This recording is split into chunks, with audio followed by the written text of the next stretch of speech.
In the quiet mountain town of Iron Ridge, people left all the time. So when 18-year-old Claire Winton vanished after her shift at the grocery store, everyone just assumed she'd run away. But Claire's disappearance wasn't just another kid leaving town. It was the first thread that would unravel the entire illusion of safety Iron Ridge had lived under for years. Her car was found the next morning, door open, engine still warm, keys inside. There was no sign of a struggle, no blood, nothing. Just a perfect, empty silence. Her friends and family insisted she wouldn't just leave. It all seemed like a simple runaway case, until investigators checked the store's security footage. Claire walked out, checked her phone, and headed to her car. But in the corner of the frame, a strange, hunched figure stood watching. As Claire unlocked her car, the camera flickered for a split second, and when it came back, she was gone, vanished. This was the most baffling case the town had ever seen, until the next one happened. 3 months after Claire disappeared, Ryan Keller, a 22-year-old mechanic, failed to return from a late-night emergency service call. When his boss tracked the GPS location of the truck, it pinged in the exact same area Claire's car had been found. Ryan's truck was stopped on the side of the road, headlights shining into the trees. Driver's side door open, toolbox spilled onto the ground. But Ryan was nowhere. This time, police found something they didn't find with Claire, a set of footprints. But the footprints were strange, as if the person who left them walked unevenly. The depth of the left footprint was heavier, slower, dragged. The right footprint was lighter, sharper, as if someone was walking with an old injury or carrying something heavy. A week later, a hiker found Ryan's phone thrown into a shallow creek 2 miles from where his truck was abandoned. The last video on the phone, recorded unintentionally, revealed a chilling detail. The camera shows the truck's bright headlights reflecting off the trees. The audio is heavy breathing, crunching gravel, and then a voice. "I didn't call for help." Deep raspy, slightly slurred. Ryan responds, "But this is the address they gave me." A pause. A rustle. A slow exhale. No, it isn't. The video ends abruptly, the phone dropping. Police realized the two disappearances were connected. Same area. Same pattern. Same unnatural abruptness. But the worst part, the voice in the recording, didn't match anyone from Iron Ridge. And yet, detectives felt like they had heard it somewhere before. After the second disappearance, Iron Ridge residents became paranoid. People stopped walking alone at night. Parents drove their kids everywhere. Stores closed earlier. Then came the eyewitness, the first person to see the suspect clearly. A truck driver traveling through the area claimed he saw a man dragging a large object wrapped in a tarp along a narrow forest road. Dos, alto, M. He described the man as mid-40s to mid-50s, wearing a thick canvas jacket, one shoulder noticeably lower than the other, walking with a heavy, limp, pale face. Eyes that looked sunken when the driver slowed down. The man froze and stared directly at the truck.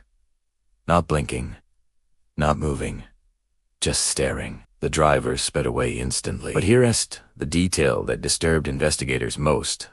The man smiled as the truck drove off. A long, slow, unnatural smile. Police began combing missing persons databases, injury records, old accident reports, searching for anyone with a permanent shoulder injury who had lived near Iron Ridge. 3 names stood out.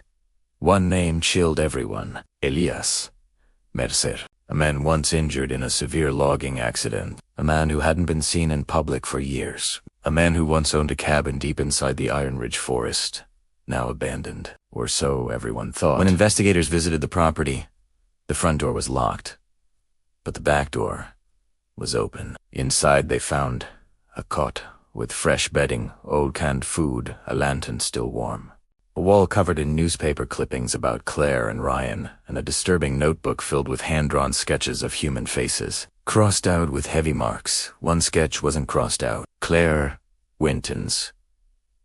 5 months after Ryan disappeared, a breakthrough finally came. A group of teenagers, exploring the woods near the old mining tunnels, heard a noise echoing from inside, faint, rhythmic tapping. At first, they thought it was equipment, but equipment hadn't been used there in over 20 years. When investigators arrived, The tapping had stopped, but deep inside the tunnel, they found drag marks on the ground. Fresh, sharp, consistent. The trail led to a sealed service room carved into solid rock. When police pried the steel door open, the smell of decay poured out. Inside lay multiple objects: torn clothing, a rusted first aid kit, old rope, a cracked lantern, footprints, uneven, identical to the earlier ones, and a recording device with several audio files on the final recording. Elias Mercer speaks. I didn't choose them. They walked into my path. Breathing. Silence. Then? You think I'm the monster? But Iron Ridge made me. He laughs. Slow. Heavy. Broken. They buried me once. I just returned the favor. The audio ends with the sound of something metallic being dragged across the floor. And then a faint cry. Someone was still alive. But the room had no hidden door, no tunnel, no escape route. Police searched the entire area for 3 days. No success, until a K9 unit alerted near a collapsed shaft 40 meters from the primary tunnel. Under the rubble, they found a narrow passage leading to a chamber. Inside that chamber was Claire Winton, barely conscious, severely dehydrated, but alive. What she told detectives would haunt them forever. When Claire regained enough strength, she described the man who took her. He moved like he was made of broken pieces. She explained how he never spoke in full sentences, how he whispered to himself at night, how he kept repeating, "They forgot me, so I'll make sure they remember you." Detectives uncovered the disturbing backstory of Elias Mercer. 22 years earlier, he was a miner in Iron Ridge. A tunnel collapse killed 5 workers. But Mercer survived with a crushed shoulder and permanent spinal damage. Town officials blamed him, saying he triggered the collapse by ignoring safety procedures. He claimed he was innocent.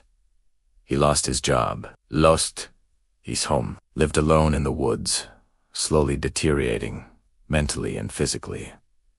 His obsession grew. He studied the town, memorized faces, learned patterns, and when he believed the world had fully forgotten him, he began taking people who symbolized the life he believed he deserved. Young, hopeful, future ahead of them. People Iron Ridge would miss. The scariest part, Claire wasn't his last intended victim. In the notebook found at the cabin, police discovered a page titled, "The Final 5." 5 names. Claire, Ryan, and 3 more Iron Ridge residents who still lived in the town. All alive. All unaware they were being watched. Elias Mercer had planned a final sequence of abductions, a plan interrupted only because Claire had managed to loosen a pipe in her underground cell, creating the faint tapping the teenagers heard. Her tapping saved her life and exposed a monster hiding in plain sight. Elias Mercer was never found. Not dead. Not alive. Not a trace. Iron Ridge installed new streetlights, neighborhood patrols, emergency systems, cameras on every corner. But some nights, hikers still report seeing a figure deeper in the woods, one shoulder hanging lower than the other, standing perfectly still, watching, waiting.